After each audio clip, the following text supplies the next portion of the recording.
శ్రమ చూడని రోజు అంటూ లేదు, బాధ అనుభవించని గడి అంటూ లేదు. నీ జీవితం శ్రమ ద్వారా, బాధ ద్వారా నిండిపోయిందేమో. లోయ వంటి పరిస్థితులకు నువ్వు దిగిపోయావేమో. దినదినమా ఊపిలో బాధ, కష్టం, సమస్య, శ్రమ అనే లోయలు నువ్వు దిగిపోతున్నావు. దేవుడు ఏమని చెప్తున్నాడంటే ఈరోజు ఒక నిరీక్షణ ఇస్తున్నాడు.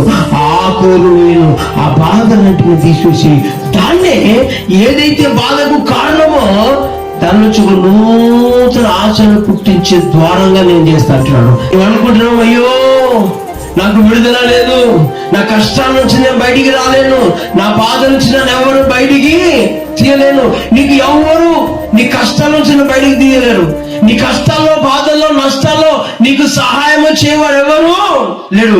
దేవుడు చెప్తున్నారు, నన్ను గూర్చి విచారణ చేసిన నా ప్రజల నిమిత్తము ఎవరైతే దేవుని దగ్గరికి వచ్చి వారి బాధను బట్టి, వారి కష్టాన్ని బట్టి, వారి శ్రమను బట్టి, వారి ఉపద్రవాన్ని బట్టి ఎవరైతే దేవుని దగ్గర విచారణ చేసి ప్రార్థన చేస్తారో వారి బాధలను నిరీక్షణ ద్వారంగా చేస్తారంట. ఆశలు పుట్టించే ద్వారముగా దేవుడు చేస్తానని సెలవిస్తున్నాడు.